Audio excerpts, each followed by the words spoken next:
Hello বন্ধুরা, চলে এলাম অনেক দিন পরে একটা নতুন ট্রাভেল ব্লগ নিয়ে।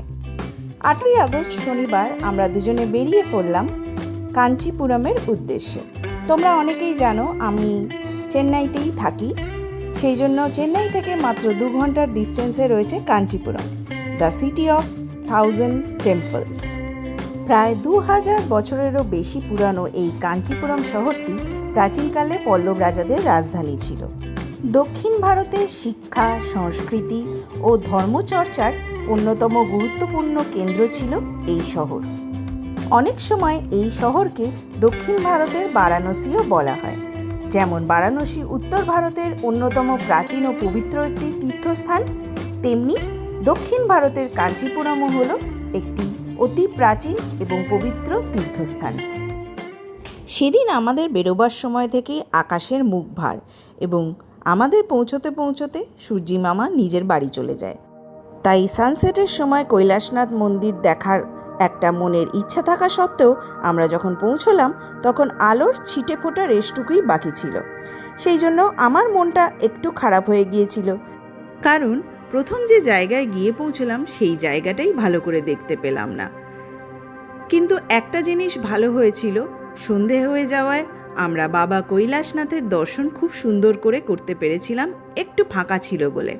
আর এই সন্ধেবেলার মন্দিরের ভিউটা হয়তো অন্য কোথাও তোমরা দেখতে পাবে না, তাই আমার ক্যামেরার চোখ দিয়ে তোমরা একটু করে এই সন্ধেবেলার ভিউটাই দেখে নাও।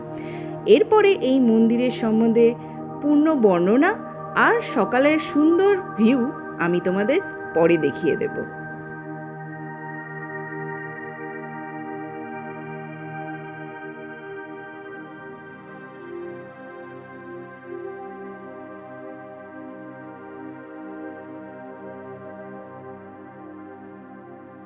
আমাদের গন্তব্যের দ্বিতীয় মন্দিরটি ছিল দেবী কাঞ্চি কামাক্ষী আম্মামের মন্দির। দেবী কামাক্ষী অর্থাৎ দেবী পার্বতীরই এক শক্তিশালী রূপ এখানে পূজিত হন। কামাক্ষী নামের এক সুন্দর অর্থ আছে। কা দ্বারা সরস্বতী, মা দ্বারা লক্ষ্মী এবং অক্ষী অর্থ চোখ, অর্থাৎ দুই দেবীর চোখের জ্ঞান ও সমৃদ্ধির প্রতীকে উপস্থিতি।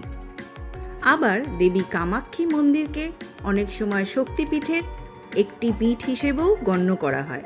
তবে শক্তিপীঠের বিভিন্ন প্রচলিত তালিকায় কাঞ্চিপুরমের অবস্থান ও সেখানে সতীর কোন অঙ্গ পড়েছিল সেই নিয়ে মতভেদ আছে। দেবী এখানে পদ্মাসনে অধিষ্ঠান করেন, হাতে আঁখের ধনুক ও ফুলের বাণ দেখা যায়। এছাড়া দেবীর শান্ত ধ্যানমগ্ন রূপ মন্দিরটির অন্যতম বৈশিষ্ট্য। আমরা এবারে হোটেল বুক করে যাইনি, তাই গিয়ে রাত্রিবেলাতে বৃষ্টির মধ্যে আমরা এই টিএম ইন হোটেলটাতেই রুম পেয়েছিলাম এবং হোটেলের রুম থেকে শুরু করে সমস্ত ব্যবস্থাপনায় যথেষ্ট ভালো ছিল এবং এই হোটেলটা ছিল বাজেট ফ্রেন্ডলি, কারণ আমরা প্রায় 1.5 দিনের জন্য এটা মাত্র 3000 টাকায় বুক করতে পেরেছিলাম। তোমাদের ডিটেলস লাগলে কমেন্টে জানিও, আমি তোমাদের ডিটেলস দিয়ে দেব। পরের দিন সকালে ব্রেকফাস্ট করে আমরা অটো বুক করে বেরিয়ে পড়লাম বাকি সমস্ত মন্দিরগুলো ঘুরে দেখার উদ্দেশ্যে। এই অটো বুকিংয়ের জন্য আমাদের হোটেলের রিসেপশন থেকে হেল্প করে দিয়েছিল।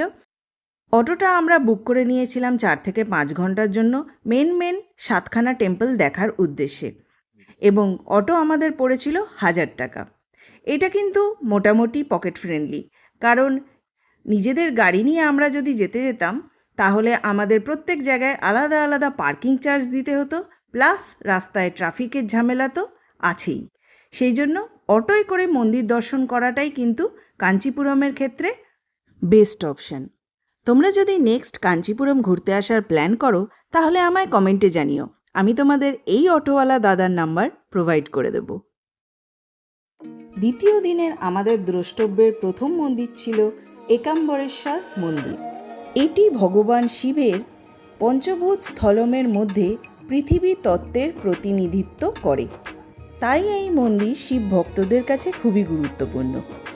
এছাড়াও পুরাণ অনুযায়ী কথিত আছে দেবী পার্বতী একসময় শিবের কাছ থেকে শিক্ষা লাভের জন্য তপস্যা করেন। তিনি কাঞ্চিপুরমে এসে কাম্পা নদীর তীরে বালি বা মাটি দিয়ে শিবলিঙ্গ তৈরি করে পুজো শুরু করেন।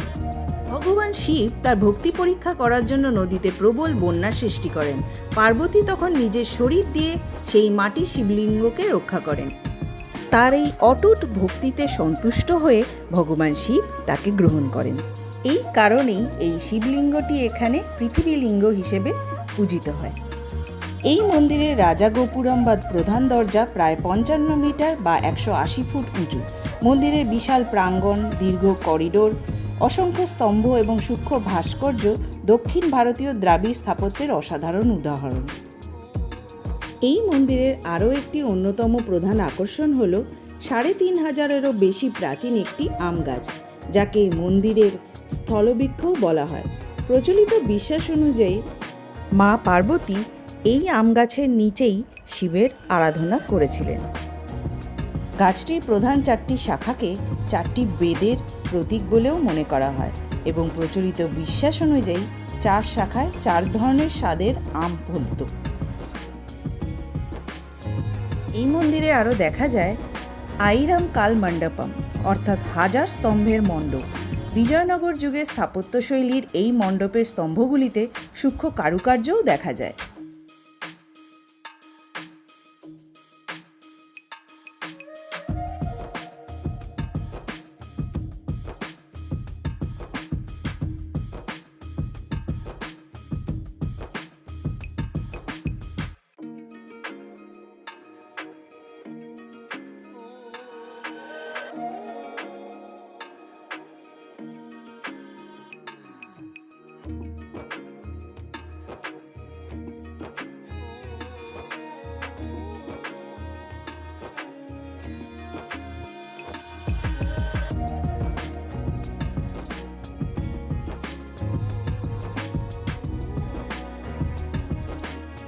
এছাড়াও মন্দিরের অভ্যন্তরীণ অংশে রয়েছে 1008টি শিবলিঙ্গ, যা মন্দিরের ধর্মীয় ও স্থাপত্যগত গুরুত্ব আরও বাড়িয়ে দিয়েছে।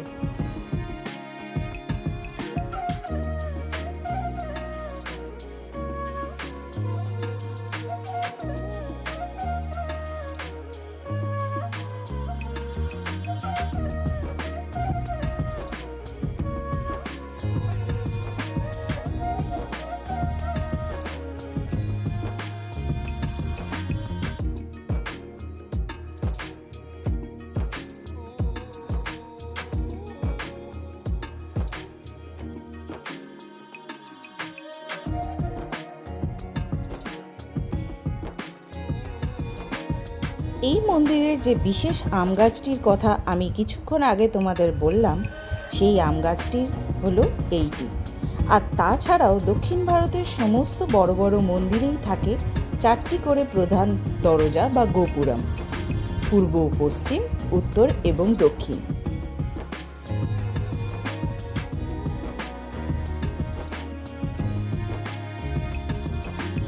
আমি আগেই গল্পটা তোমাদের বলেছি, তাও ছোট্ট করে আরেকবার বলে দিচ্ছি।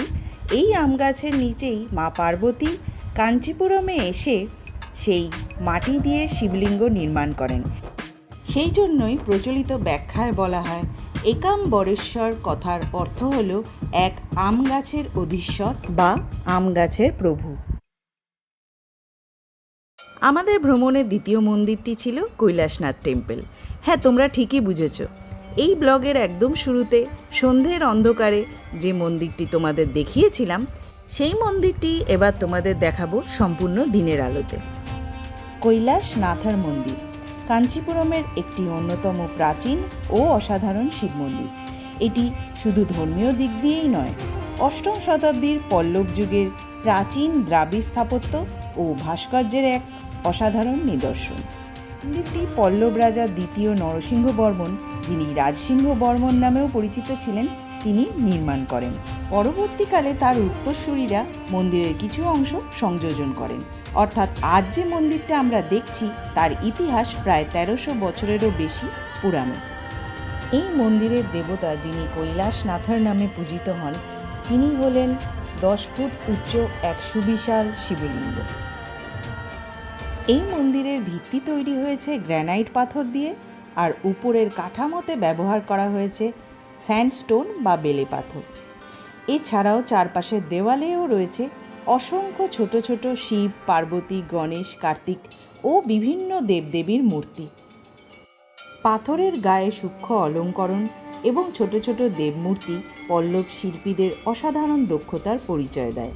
বিশেষ করে মন্দিরের চারপাশে থাকা ছোট ছোট শ্রাইন বা উপমন্দিরগুলির সারি মন্দিরটিকে অন্য অনেক দ্রাবিড় মন্দিরের তুলনায় আলাদা বৈশিষ্ট্য দিয়েছে।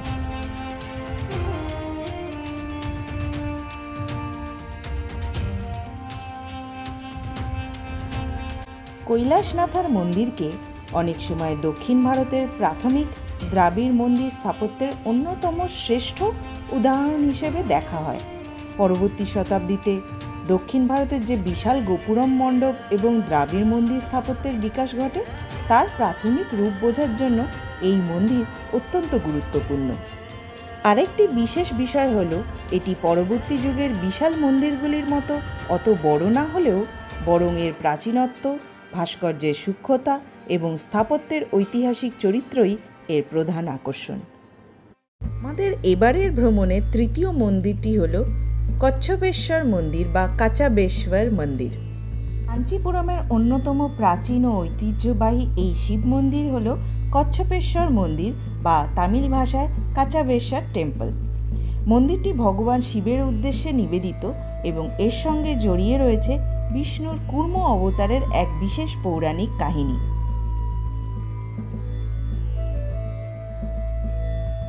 পুরাণ অনুযায়ী সমুদ্র মন্থনের সময় ভগবান বিষ্ণু কুর্ম বা কচ্ছপ অবতার ধারণ করে মন্দর পর্বতকে নিজের পিঠে ধারণ করেছিলেন। পরবর্তীকালে বিষ্ণু শিবের উপাসনা করেন এবং তার কুর্ম রূপের সঙ্গে সম্পর্ক থাকার কারণে শিব এখানে কচ্ছপেশ্বর নামে পরিচিত হন। এখানকার আরও একটি বিশেষত্ব হল এই মন্দিরের মাঝ বরাবর একটি পুকুর দেখতে পাওয়া যায়, যার নাম ইষ্ট সিদ্ধি তীর্থম। পুরাণ অনুযায়ী ভগবান বিষ্ণু যখন সমুদ্র মন্থনের সময় কুর্মরূপ ধারণ করেছিলেন, সেই কুর্মরূপেই তিনি এই স্থানে এসে জলাশয়ের সৃষ্টি করেন। সেখানে তিনি স্নান করেন এবং শিবের আরাধনা ও তপস্যা করেন। শিব তার প্রার্থনায় সন্তুষ্ট হন এবং এই কারণেই এই মন্দিরটি কচ্ছপেশ্বর নামে পরিচিত। এই মন্দিরের গর্ভগৃহের প্রধান শিবলিঙ্গকে প্রদক্ষিণ করার সময় মন্দিরের ভেতরের দেওয়ালে এই ধরনের বিশেষ কিছু মূর্তি দেখতে পাওয়া যায়। আমি তামিল ভাষা না জানায় এই ধরনের মূর্তিগুলোর বিভিন্ন নাম পড়ে উঠতে পারিনি, কিন্তু এখানে গণেশ মূর্তি এছাড়াও আরও বিভিন্ন শিব মূর্তিও দেখতে পাওয়া যায়। আমার কাঞ্চিপুরম ভ্রমণের ব্লগের প্রথম পার্ট আমি এখানেই শেষ করছি। পরের পার্টে থাকবে আরও নতুন 4টে মন্দির এবং তাদের ইতিহাস। কি তোমরা দেখবে তো? কমেন্টে কিন্তু অবশ্যই জানিও এই পার্টের বিভিন্ন তথ্য এবং মন্দিরগুলো দেখতে তোমাদের কেমন লাগলো। দেখা হচ্ছে পরের পার্টে। টাটা।